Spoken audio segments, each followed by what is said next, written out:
nouveau patriarche latin de Jérusalem a pris possession de sa chaire dans la basilique du Saint-Sépulcre. La nouvelle mission de sa béatitude, Monseigneur Pier Battista Pizzaballa, est maintenant semer, planter et cultiver. Dans la basilique de Gethsémani, dimanche 6 décembre, la communauté chrétienne de Jérusalem s'est réunie pour la célébration de la messe en réparation de l'acte de vandalisme qui a eu lieu dans cette même église 2 jours plus tôt.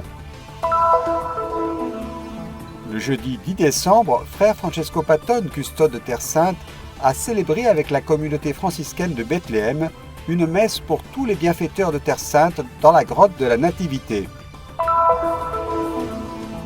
Le 6e épisode de la série consacrée au Notre Père, réalisé en Terre Sainte, reprend les réflexions du pape François sur la prière silencieuse traduite en œuvre de charité.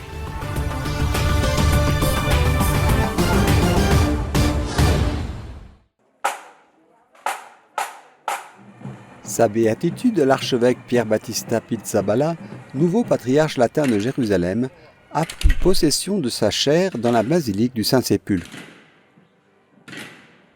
L'entrée solennelle passant par les rues du quartier chrétien de la vieille ville, l'accueil des communautés qui gardent la basilique, puis le salut devant la pierre de l'onction par frère Francesco Patton, custode de Terre Sainte. Voici les gestes de la cérémonie, qui fut suivie le lendemain de la célébration de la messe devant l'édicule du Saint-Sépulcre, qui marque le caractère officiel de l'installation de Monseigneur Pizzaballa. La bulle de nomination papale est montrée, puis le vicaire patriarcal Monseigneur Giacinto Marcuzzo donne le pastoral au nouveau patriarche.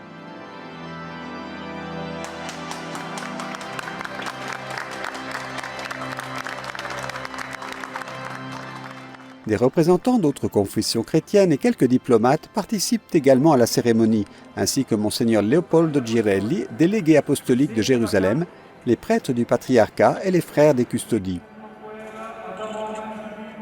Nous vous accompagnerons et vous soutiendrons par la prière qui fait partie du mandat que l'Église nous a confié, a dit le frère Francesco Patton. Nous le ferons non seulement ici, mais dans tous les lieux saints. Nous serons constamment ouverts à la collaboration et nous essaierons de mettre notre internationalité au service de l'Église locale, pour que le sens de la fraternité entre tous puisse grandir et pour que l'Église de Jérusalem soit la mère de tous ses enfants. Il y a beaucoup de choses qui me passent dans le cœur. Pour l'instant, je ne demande que le don de l'Esprit pour discerner les choses que je dois faire avec tous mes confrères.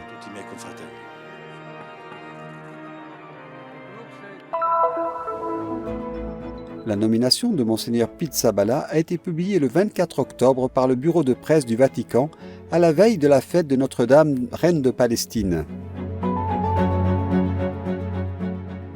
Monseigneur Pizzaballa, originaire de Bergame en Italie, sera le 10e patriarche après la restauration du patriarcat latin de Jérusalem au milieu des années 1800.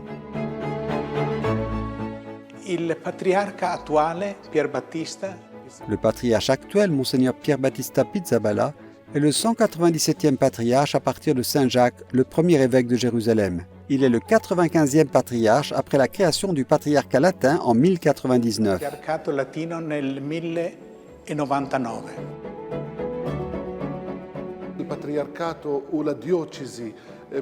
C'est le plus grand diocèse du monde en tant que territoire. Il couvre le territoire de 4 pays, la Palestine, la Jordanie, Israël et Chypre.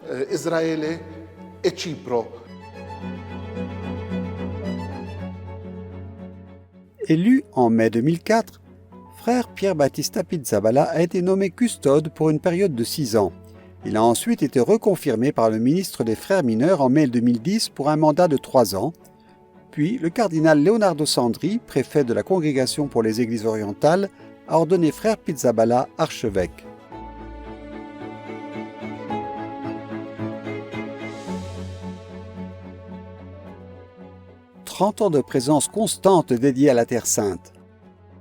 30 anni di Gerusalemme naturalmente cambiano la vita, la maggior parte della mia vita è passata qui. 30 ans de Jérusalem changent votre vie. J'ai passé la majeure partie de la mienne ici, disons la partie constructive de la vie après l'âge de 25 ans. Il est donc clair que ces 30 ans m'ont façonné. La culture de Jérusalem, l'environnement, les relations, les difficultés. Et il est clair que je commence mon nouveau service en gardant à l'esprit ce qui a été aussi mon histoire personnelle, ce que j'ai appris ici, en bien et en mal, et j'apporte ce que je suis. Qui, quello che ho imparato qui, nel bene e nel male, e porto quello che sono. L'ho visto custode, giovane, che ha sorpreso tanti, credo, con la Je l'ai sua connu età. jeune custode, quelque chose qui en a surpris beaucoup, je pense pour son âge. Mais il était jeune d'esprit, pas seulement d'âge, signe de maturité, dirais-je. Ce que moi et d'autres avons entendu de l'extérieur, c'est qu'il a mis un nouvel esprit. En tant que custode, il a essayé d'ouvrir des portes et des fenêtres pour voir le monde entier. Un nuovo spirito, ha provato di aprire porte e finestre nella custodia propria, di pervedere il mondo intero. Pour Monseigneur Pizzaballa, ce moment de crise a été une grande désorientation. Si dice molto, come lei ha detto nella sua domanda, che è una crisi sanitaria ed economica. Credo che sia anche una crisi culturale, perché non siamo in grado di decifrare questa situazione. On dit souvent que la crise actuelle est une crise sanitaire et économique, mais je pense que c'est aussi une crise culturelle, car nous ne sommes pas capables de déchiffrer cette situation, de nous donner des perspectives, de donner une lecture de ce qui se passe. Cette crise liée au Covid-19 a d'abord créé beaucoup de désorientation dans nos communautés. Ce que j'ai envie de dire à ma communauté, c'est que ce n'est pas la première fois que nous sommes en crise. Nous avons eu tellement d'intifadas qui ont tout bloqué. Nous ne devons pas vivre cette situation comme une fin, comme un drame. C'est une période difficile, mais ce n'est pas la fin. Nous avons les éléments pour nous soutenir dans la communauté. Nous ne pouvons pas avoir de pèlerins, mais c'est le moment où la communauté se retrouve elle-même de manière plus tranquille. Che abbiamo gli elementi per sostenerci in comunità. Non possiamo avere i pellegrini, ma è il momento in cui la comunità ritrova se stessa in una maniera più tranquilla. Maintenant, la nouvelle mission, semer, planter et cultiver. Le mie sensazioni, da un lato sono sereno, in pace. Mes sentiments. D'un côté, je suis serein, en paix. Il y a aussi un peu d'appréhension pour ce qui m'attend, car une chose est, en tant qu'administrateur, d'éteindre les incendies, et une chose est de semer, planter et cultiver. Une toute autre responsabilité et perspective. Je me demande déjà comment faire, si les collaborateurs sont à la hauteur, quels sont les enjeux. Il y a beaucoup de choses qui me préoccupent. Mais un problème à la fois. Commençons maintenant. Quali sono i temi? Sono tante cose che mi preoccupano, ma un problema alla volta. Adesso cominciamo.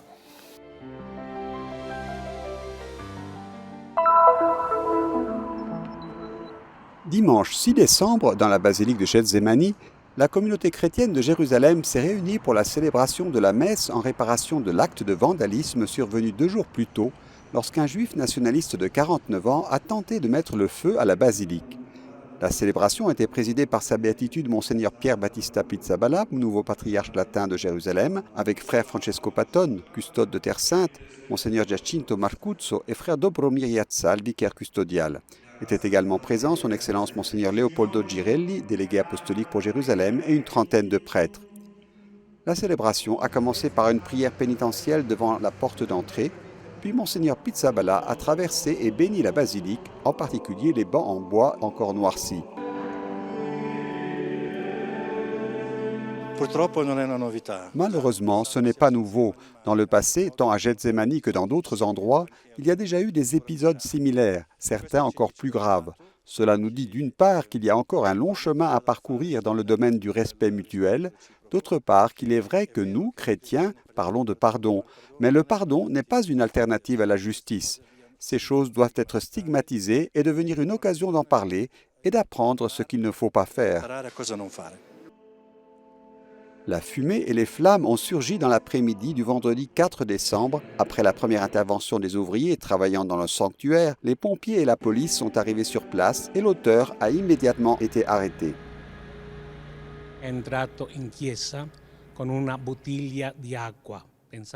Il est entré dans l'église avec une bouteille d'eau, ou du moins c'était ce que pensaient les ouvriers.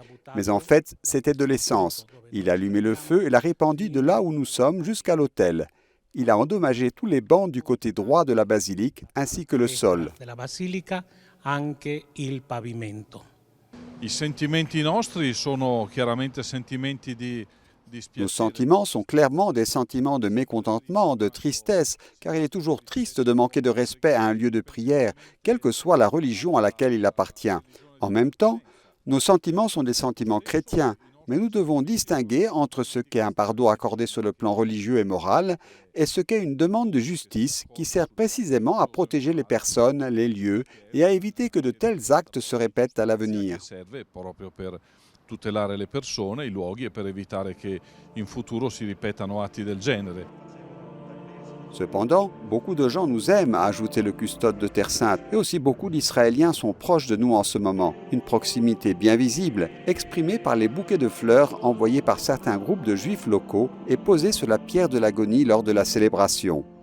This act goes against our values and our shared traditions of peaceful coexistence, of respect. Ce geste va à l'encontre de nos valeurs et de nos traditions communes de coexistence pacifique et de respect de toutes les religions.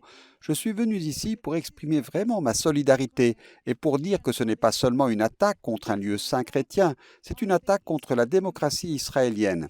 Nous respectons les lieux saints de chacun, et surtout maintenant que les vacances de Hanouka et de Noël approchent, et alors que nous sommes encore dans la pandémie de coronavirus qui nous a fait comprendre que nous devons rester unis, ce message d'amour et de paix est crucial, il est très important. I think this message of love and of peace, is crucial and is very, very important. E non ha mancato la solidarietà. La solidarité de nombreuses personnes du monde entier n'a pas manqué. Chrétiens et non chrétiens, orthodoxes, musulmans, nous nous sommes sentis vraiment très consolés et accompagnés par beaucoup de personnes. Pour cette raison, depuis ce lieu saint, nous élevons notre prière au Seigneur et demandons le don de la paix. Eleviamo nostra preghiera al Signore per tutti e chiediamo il dono della pace.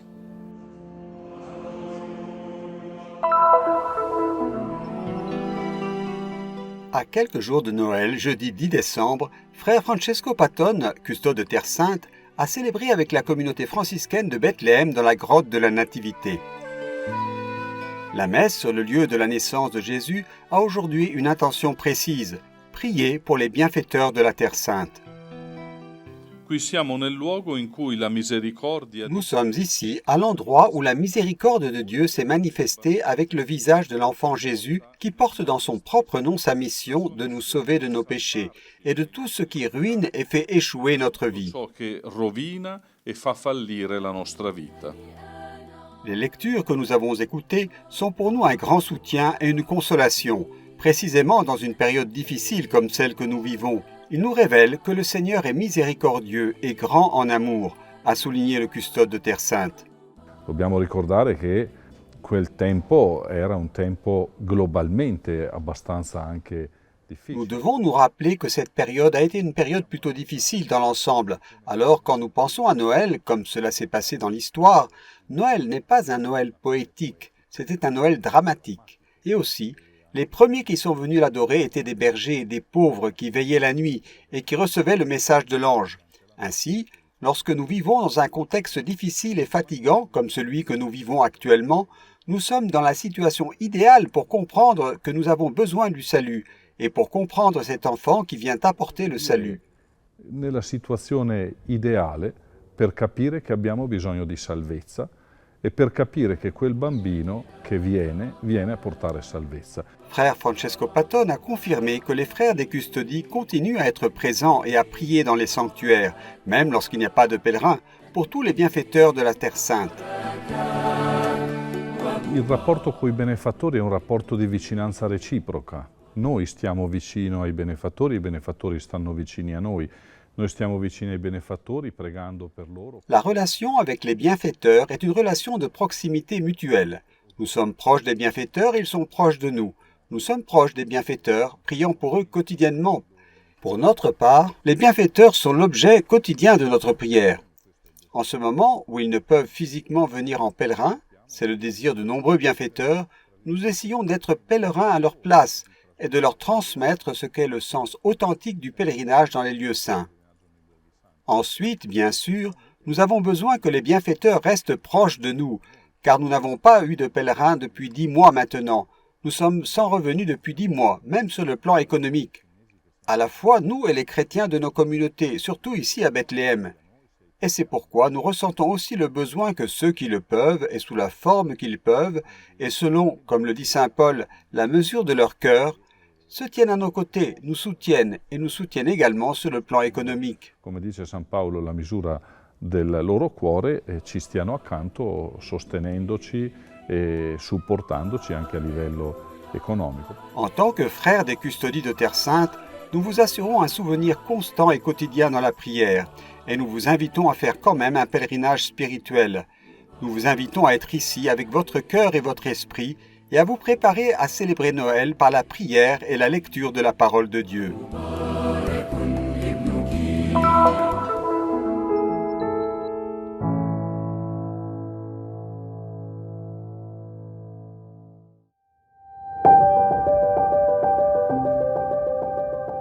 Nous continuons notre cheminement pour apprendre à prier de mieux en mieux comme Jésus nous l'a enseigné, a déclaré le pape François dans la 6e catéchèse sur la prière du Notre Père. Le pontife a parlé de l'existence d'un dialogue silencieux, expliquant « Observer Dieu et se laisser regarder par lui, c'est prier ». Si nous voulons prier, nous devons commencer par rester en silence, par écouter. Shema Israël, écoute Israël. Les Juifs portent le talit pour créer une zone de silence, pour entrer directement dans le silence de Dieu et écouter la profonde révélation qu'il nous donne. Selon le pape, il y a une absence impressionnante dans le texte du Notre Père. Il manque un mot qui de nos jours, mais peut-être toujours, tout le monde tient en haute estime. Ecco, nella preghiera che Gesù ha insegnato, il Padre Nostro, non c'è la parola io. Dans la prière que Jésus a enseignée, le Notre Père, il n'y a pas le mot « moi ». Pascal, le grand philosophe français, a dit que le « moi » est haïssable. Quand les Juifs prient, ils disent toujours « Dieu d'Abraham, d'Isaac, de Jacob ». Prier, c'est entrer dans cette grande chaîne de l'histoire de l'Alliance. Je ne suis pas seul, je suis un petit élément d'une très longue histoire, et c'est très important. Moïse, quand il était sur le Sinaï, a reçu l'ordre d'enlever ses chaussures. Les chaussures sont faites de peaux d'animaux morts. Philon d'Alexandrie explique « Lorsque vous priez, essayez de supprimer, de faire taire les instincts qui sont la peau des animaux en vous. Vous devez absolument faire taire l'égoïsme. Vous ne pouvez pas vous mettre au centre. Vous devez mettre Dieu au centre de la prière, la primauté de Dieu et non la primauté de l'homme. Cela me semble très important. » Il problema bisogna mettere proprio Dio al centro nella preghiera, primato di Dio e non il primato dell'uomo. Questo mi pare molto importante. Compassion. Le pape nous invite à ne pas oublier cette parole si chrétienne et dans cette catéchèse, il a également dit qu'avoir de la compassion est l'un des verbes clés de l'Évangile. Compassione significa soffrire con gli altri. Dio ha sofferto con gli altri. Compassion signifie souffrir avec les autres. Dieu a souffert avec son peuple et la seule chose qu'il nous demande quand nous prions, c'est de porter devant lui tous les problèmes de l'humanité. Les questions fondamentales de la tradition biblique concernent les œuvres de charité. C'est ce que nous enseigne déjà le livre de Tobie. Habiller ceux qui sont nus, nourrir les affamés, donner à boire à ceux qui ont soif, visiter les prisonniers. Tous ces problèmes de notre humanité que nous devons toujours porter devant Dieu lorsque nous prions. Le pape François conclut en disant « Frères et sœurs, saints et pécheurs, nous sommes tous des enfants aimés du même Père. Et au soir de la vie, nous serons jugés sur l'amour, sur la manière dont nous avons aimé, pas seulement avec un amour sentimental, mais avec un amour compatissant et juste, selon la règle évangélique, ne l'oubliez pas, chaque fois que vous l'avez fait à l'un de ces plus petits de mes frères, c'est à moi que vous l'avez fait. Voilà ce que dit le Seigneur.